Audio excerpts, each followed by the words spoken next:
under the category of things I generally and usually don't care about. Doctor Who. All right. Now, that do not miss it. I'm not slagging Doctor Who. I just don't watch it. So I can't say anything good or bad about it. I'm just not a Doctor Who watch. I mean, I used to watch it as a child when the dude with the big hat. That was Tom Baker. Tom Baker. I used to, when I was a little kid, I would watch the reruns with Tom Baker's Doctor Who. But this is big. And even I have to acknowledge this is big. Doctor Who has a lot of fans.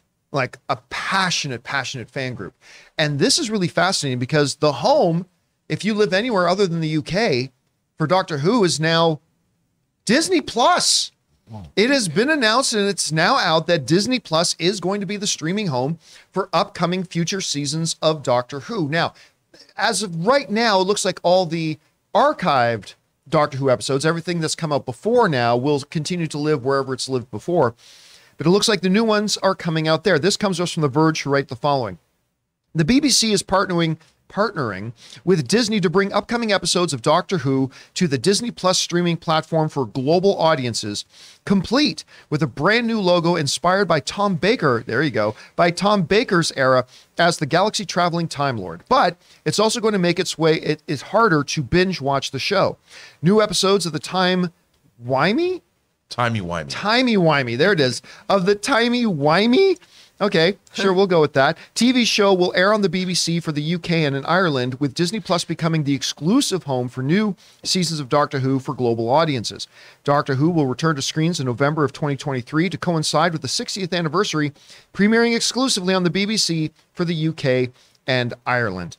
So I think this is incredibly relevant for two different reasons, Rob. Number one, Doctor Who's going to have a new home for the new stuff. For everybody outside of the UK, this is huge, and this is a big score for Disney. But number two, we've been seeing Disney starting to acquire non-Disney stuff to have on Disney Plus. And I remember in the early days of Disney Plus, we would talk about, will Disney Plus stay just the archives for Disney material only, or will they expand out? And we've seen them starting to expand, but nothing more significant than this.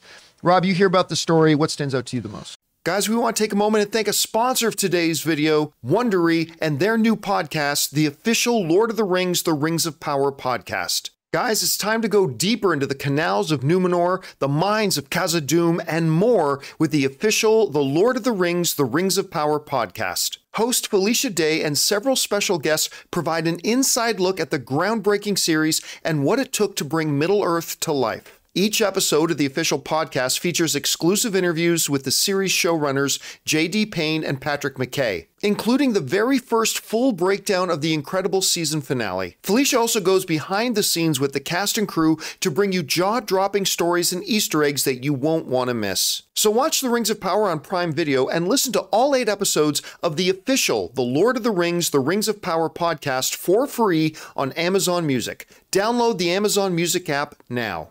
Well, I think it's great. I mean, you know, there's a lot of early Doctor Who episodes.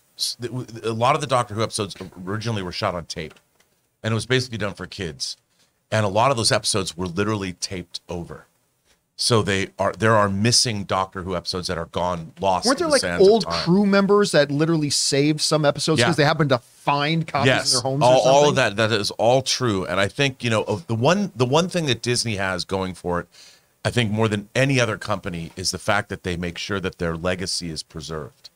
You know, Disney's always making sure. And I think hopefully that Disney, I don't know if it needs restoration, but with Disney involved, I think that Doctor Who's legacy will be preserved into the future. Not that they haven't been since 2005, since they rebooted Doctor Who with Christopher Eccleston, but I think it's a good thing. I mean, I'm sure a lot of people, a lot of purists are going to be like, wow, this is terrible.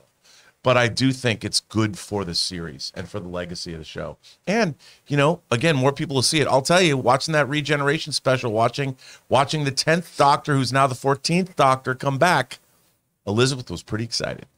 Christian, what is the most, do you think, surprising thing about this story? And let me ask you this too.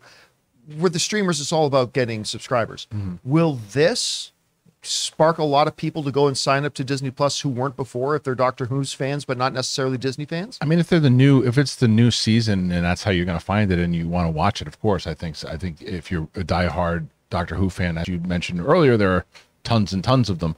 Now I've seen as in any fandom, there's a lot of discourse where people are like, I'm not watching it anymore, and they probably will anyway. But it just depends on how they do it, how they market it. My question, though, which I don't know enough about the report, you say that Disney is putting it on the new episodes. Are they producing any of the new episodes? Are they putting money towards it? As far as I know, they're just a distributor. Yeah. Which is interesting.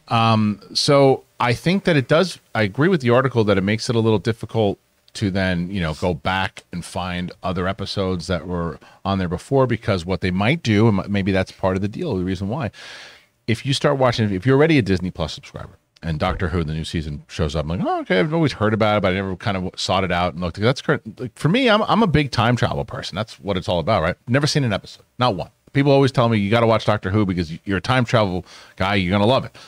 I can't find. I'm not looking for whatever. I'm not looking for it. So if I'm sitting there and it pops up, and it's because you're lazy. 100%. There's no other reason. But the fact is, if it pops up, and maybe I'll check it out and watch it because of it, and then maybe I will. Oh, shoot, this is how good this show was. Maybe I'll go back and watch it. Like, look at what they did. My wife watches Outlander, right? Right. They put it on Netflix, and she found it through Netflix. She watched it on Netflix, and then she got to the last season. No, it wasn't on Netflix, the most recent one. So she went and she subscribed to Stars just because of to find that season. So that's kind of what they might be doing also here with the deal with Disney, to try to get people to watch the old content. I would just beg you, if you do go down that Doctor I won't, but we'll try. If you do, start with the Christopher Eccleston season. Okay. Don't start with the Tom Baker season. Okay, no, I mean that. Yeah, I don't just think saying- I could go back to watch the dated stuff at the. You don't want to watch yeah. it since 1963? Yeah. I told Aaron Cummings the same thing. Don't go back and start at 63. Yeah. All right, guys. Question is for you. What do you think about this? Are you a Doctor Who fan? If so, what do you think about it finding its new home on Disney Plus? Are you not a Disney Plus subscriber? Would this make you sign up for Disney Plus? I mean, maybe if you're a Doctor Who fan, you won't have much choice. Anyway, guys, whatever your thoughts are, jump down to the comment section below and let us know your thoughts.